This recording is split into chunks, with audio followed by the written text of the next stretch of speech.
नमस्कार, मैं रचना शर्मा चढ़ती कला टाइम टीवी देख रहे सभी दर्शकों का स्वागत करती हूं। आप देख रहे हैं हरियाणा के विशेष समाचार। मुख्यमंत्री मनोहर लाल के कुशल नेतृत्व में हरियाणा के सरकारी स्कूलों में इंफ्रास्ट्रक्चर को और मजबूत किया जा रहा है। इसी कड़ी में स्कूलों के अंदर ड्यूल डेस्क उपलब्ध करवाए जा रहे हैं। इसके साथ साथ स्कूलों में पीने के पानी व शौचालय आदि की व्यवस्थाओं को और बेहतर किया जा रहा है। मुख्यमंत्री मनोहर लाल हरियाणा निवास में प्रेस वार्ता के दौरान पत्रकारों के सवालों के जवाब दे रहे थे। मुख्यमंत्री मनोहर लाल ने कहा कि हर कक्षा में ड्यूल डेस्क हो, इसके लिए सभी स्कूलों की स्कूल मैनेजमेंट कमेटी को सक्रिय किया गया है। विशेष जोर देते हुए कहा कि एसएमसी उच्च गुणवत्ता के ड्यूल डेस्क बनवाए, वे किसी बड़ी कंपनी की बजाय स्थानीय कारपेंटर से इन्हें तैयार करवाए ताकि स्थानीय लोगों को भी रोजगार मिले। इसके अलावा मुख्यमंत्री मनोहर लाल ने कहा कि पंचायत चुनाव को लेकर हरियाणा राज्य चुनाव आयोग अपने स्तर पर फैसला लेगा और चुनाव की तारीखों का ऐलान करेगा। इसके लिए पिछड़ा वर्ग आयोग द्वारा पंचायत चुनाव में बीसीए के आरक्षण को लेकर प्रदेश भर में बैठकें आयोजित कर लोगों के सुझाव लिए गए हैं। वहीं एक सवाल के जवाब में मुख्यमंत्री ने कहा कि भाजपा नेत्री सोनाली फोगाट की आकस्मिक मृत्यु बेहद दुखद घटना है। सरकार सोनाली के परिवार के साथ खड़ी है। वे जैसे कार्रवाई की मांग करेंगे उसी अनुसार कार्रवाई की जाएगी। वहीं मुख्यमंत्री मनोहर लाल ने कहा कि शहरी स्थानीय निकाय के अंतर्गत डेवलपर से ईडीसी का बकाया पैसा लेना था, उसके लिए सरकार ने समाधान से विकास योजना बनाई थी। बहुत से लोगों ने इस योजना का लाभ उठाया और सरकार ने करीब 2000 करोड़ रुपए वसूल किए। इस योजना को अब कुछ बदलावों के साथ 6 महीने के लिए बढ़ाया गया है। उन्होंने कहा कि ईडीसी का ब्याज व जुर्माने का 25% एक मुश्त व मूल ईडीसी का बकाया देने पर 75% राशि को माफ किया जाएगा। मुख्यमंत्री के मुख्य प्रधान सचिव डीएस ढेसी, एसीएसपी के दास, मुख्यमंत्री के अतिरिक्त प्रधान सचिव डॉक्टर अमित अग्रवाल व अन्य सभी वरिष्ठ अधिकारी मौजूद रहे।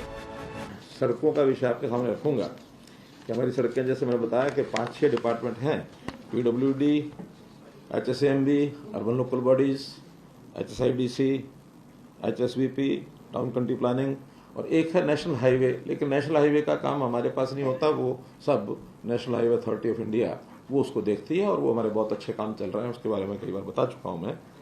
जहाँ तक मार्केटिंग बोर्ड का विषय है, इसमें जो काम पहले पूरे हो चुके हैं या जारी है उसके बारे में ज़्यादा चर्चा नहीं कर रहा मैं, लेकिन अभी जो काम सब नीचे से फीडबैक लेने के बाद जिन पर अभी काम शुरू करना है, फ्रॉम एडमिनिस्ट्रेटिव अप्रूवल से लेकर फिर फाइनेंस की और फिर उसके बाद उसका टेंडरिंग प्रोसेस उसको कंप्लीट करना, सबसे पहले तो वो बता रहा हूँ मैं कि इसमें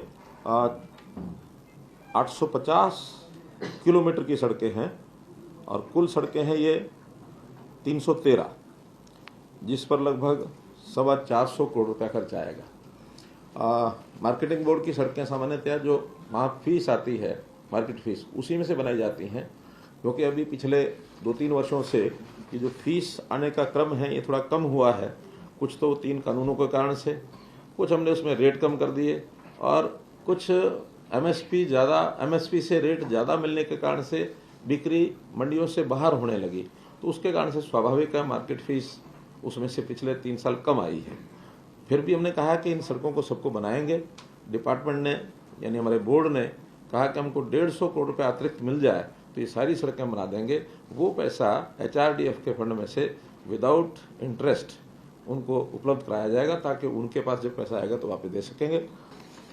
पिछले 17-18 साल में 2004 के बाद स्कूलों की संख्या ये कम ज़्यादा होती रही है और कम ज़्यादा होने का कारण भी डिमांड जो है वो ज़्यादा उसका एक फैक्टर रहा है।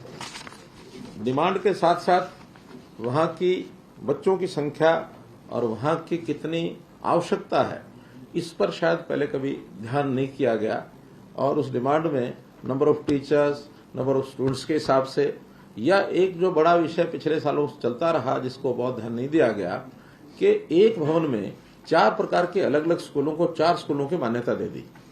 यानी एक ही भवन में वहाँ पहली से 5वीं प्राइमरी स्कूल है, उसी भवन में 6ठी से 8वीं मिडिल स्कूल है, उसी भवन में 9वीं से 10वीं हाई स्कूल है और उसी भवन में 11वीं 12वीं सीनियर सेकेंडरी स्कूल है। 4 स्कूल मान करके और 4 हेड वहां नियुक्त कर दिए।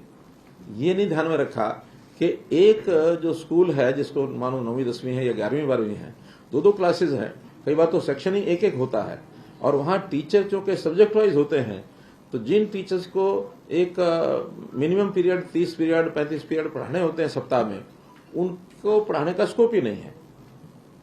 यानी 2 क्लासेज है, रोजाना 2 पीरियड पढ़ाएंगे तो 15 पीरियड 14 पीरियड हो, 14 भी 7 दिन है, 6 दिन है तो 12 पीरियड। इसके बाद वो कहता मुझे तो फिजिक्स के 12 पीरियड ले लिए, मैं क्या करूं। कसूर उनका भी नहीं है, ये हमारी व्यवस्था का दोष था। अब हमने ऐसे स्कूलों का एक भवन में वो जो जितने भी उसके विंग हैं उन सबको एक स्कूल मानेंगे। प्राइमरी तक है तो केवल प्राइमरी मानेंगे, अगर वो 8वीं तक है तो उसको मिडिल मानेंगे, 10वीं तक है तो हाई मानेंगे, सीनियर सेकेंडरी 12वीं तक तो 12वीं मानेंगे। एक हेड होगा उस स्कूल का, बाकी सब विंग इंचार्ज रखेंगे ताकि उस विंग की छोटे मोटे जो एडमिनिस्ट्रेटिव काम है उसको वो देख सकें। एक विषय है ट्रांसफर ड्राइव।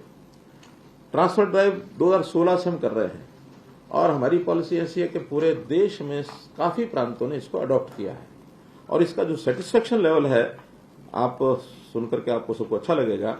16 में 87%, 17 में 90% और 17 में फिर जो टीजीटी के और इनके ट्रांसफर हुए प्रिंसिपल्स के वो 98% सेटिस्फेक्शन है। 19 में 18 में नहीं हुए ट्रांसफर, 19 में जो प्रिंसिपल्स हेडमास्टर पीजीटी के ये 94% सेटिस्फेक्शन है। 19 में फिर ESHM एलिमेंट्री स्कूल हेडमास्टर और टीजीटी इनके मिला के 90%। तो इन 4 वर्षों में 16, 17, 18 में हुए नहीं और 19 89,000 टीचर्स के ट्रांसफर हुए हैं और ओवरऑल लगभग 93-94% सेटिस्फेक्शन रेट ये रहा है। 20 और 21 में हम लोग ऑनलाइन ट्रांसफर कोविड के कारण से नहीं कर सके, क्लासेस भी डिस्टर्ब हो गई थी, ऑनलाइन कक्षा लग गई थी, सब लोग अपने घर से पढ़ रहे थे, यानी घर में ही पढ़ रहे थे बच्चे, घरों से टीचर पढ़ा रहे थे, इसलिए 2 साल वो नहीं हो पाया। अब इस वर्ष वो टीचर ट्रांसफर का सिलसिला सारा शुरू किया है। स्टाफ सिलेक्शन कमीशन है, उन्होंने एक मैसेज हमको दिया है, तो आपकी जानकारी के लिए बता रहा हूं कि उन्होंने जो अपना पोर्टल बनाया हुआ है उसमें कठिनाई आ रही है। कोई लोग अपनी ग्रीवेंस कठिनाई जो समस्या रखना चाहते हैं वो नहीं जा पाती है, कई बार उनको वहां स्पेस में NIC की कोई चीज है, जब समाधान होगा तब हो जाएगा, मुझे लगता है जल्दी हो भी जाना चाहिए। लेकिन तब तक एक व्हाट्सएप नंबर उन्होंने जारी किया है कि किसी को कोई शिकायत है तो उस पर व्हाट्सएप करें, और व्हाट्सएप नंबर है, अगर आप लिख करके आगे बता सकते हैं लोगों को, 987272 3100